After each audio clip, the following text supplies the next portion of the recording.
the way that we ensure that we select the right people for you is David Justice. He's incredibly talented, written lots of books on leadership, fantastic guy. David, I know that you have put together for the healthcare clinics here some wonderful information about our internal process. So will you share with them our internal process that can help them to be even better at their hiring processes? Right. Thank you, Nathan. I love to be able to do that. So just to be clear, I'm going to share with you exactly what we do. I'm not hiding anything. This is exactly what the process that we go through and how we work with our clients. So when we get somebody that's worked with our business development team, the first thing that they'll do is they will submit a statement of work. What do they want us to be able to do? And the first thing we do on our client success team is we meet with them to have an orientation. Now, we call it orientation because we have the basic information about what they're looking for, but we want to make sure we're all on the same page. We know exactly what they're talking about, exactly what kind of person they're looking for. All those requirements, because we want to make sure we're moving forward in the right direction. That is the first key. The second thing is once we have that orientation, now they say, hey, this is the type of person I'm looking for. These are the skills that I need for them to be successful within my office. So what happens is then we begin the recruitment process. So because we're doing this all the time, there's different ways that we use, as talked about earlier. We use our own network. We use our own employees' things. We advertise on Indeed in specific, sites within our areas that we recruit people in. We use LinkedIn, but we have people that are specializing in doing that every day on a regular basis, looking for our clients' things. And what we do then is once we find candidates, and we have a very strict screening process, they have to speak good English. They have to be able to, meet the requirements of the job. So as we go through those things, what we do is we create what we call a profile. And in that profile, we'll include the resume. We will include the video of them meeting with a recruiter or our senior operations manager. So you can actually see them, hear them, what they look like, what they sound like before you ever even have to take that next step. And then we also include other qualifications, like we have them take a typing test and we see how many words per minute that they type. And that's a good way to assess their English. And then what happens is once we create a file, then what we will do is we put that together and we will send it to you. So Nathan, go to the next slide. So what we do is we will send an email right out to them saying, hey, good news, Dr. B. We have some candidates for you to consider. We send the actual candidates who tell you a little bit about their background, why we feel like they're a good fit, and then we provide a link. When they click on that link, that opens the file where they can actually then see that interview, see that resume, evaluate those things on their own. And then what we just ask them to do is one of two things. Number one, if you like the candidate, please let us know. And we ask them to do that within 3 days because, these are people looking for a job. So once they do that, then what we do is we set up a meet and greet. And then you can go back one, Nathan, still.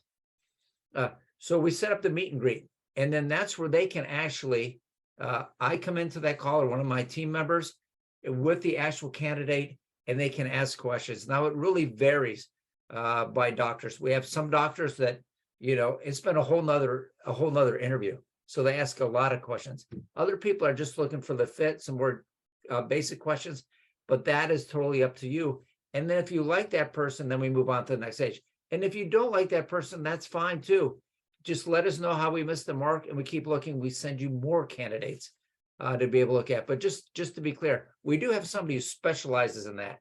So they're very good at matching up the requirements with the candidates that we send.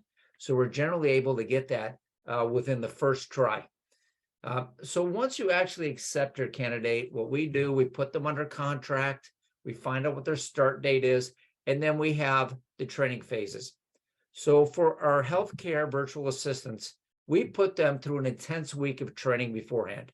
As a part of that training, they learn how to answer the phone. They become HIPAA certified. They learn about CRMs, what very specific to whatever your doctor's office is. We train them on those things.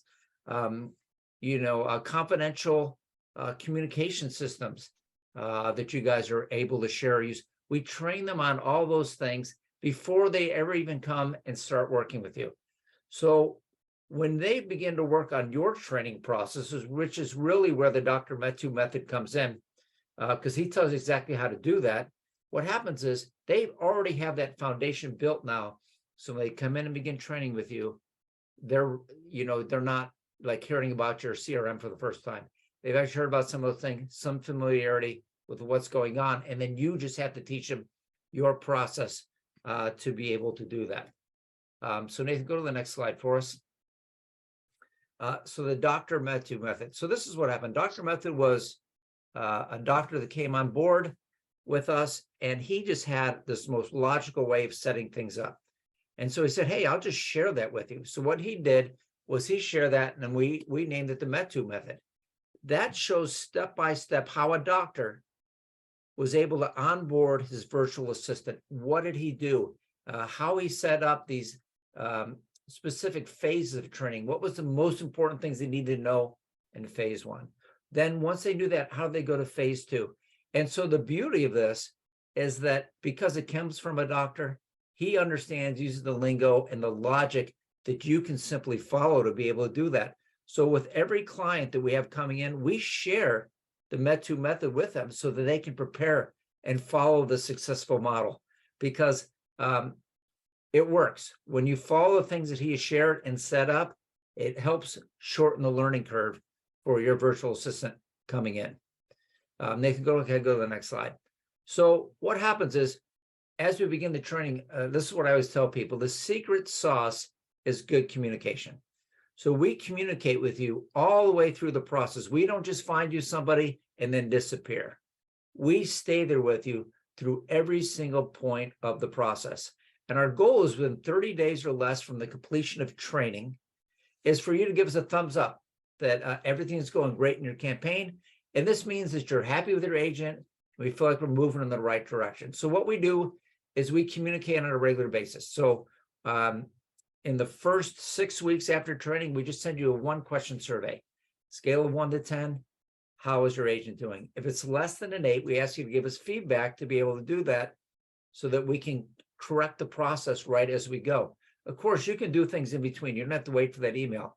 And then we'll do emails, regular communication, video calls, whatever works best for your schedule.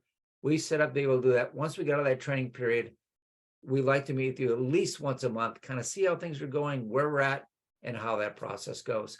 So the blueprint, just to summarize, what we do is we find that right person for you by meeting with you, finding out what that is. We do the recruitment process, allow you to choose your actual virtual assistant. We work with you to get them trained, and then we put them together. Now, one of the things that Nathan highlighted that's very important is that we will create a report that lets you know how did they do. And what's nice about the report, it's not just for that day, it's interactive. You can actually go in there. If you want to find out everything that they did from January 1st to today's date, you can put that in and it will show you. It will allow you to be able to track and follow those things. It puts in charts and graphs of different things that are able to help you out. But what we do is we send this to you on a daily basis so that you can see, was today busier than the other day? What did your virtual assistant actually do? One of the challenges that we hear over and over again, how will we know what our virtual assistant is doing? We work out systems with regular communication. We have a team leader that oversees the campaign, actively involved, making sure that they're there as a management team, the client success team. What we do is we are there hand in hand with you, making sure these things go forward. But when you measure these things, now we're actually able to provide you something very tangible result for you to be able to do that.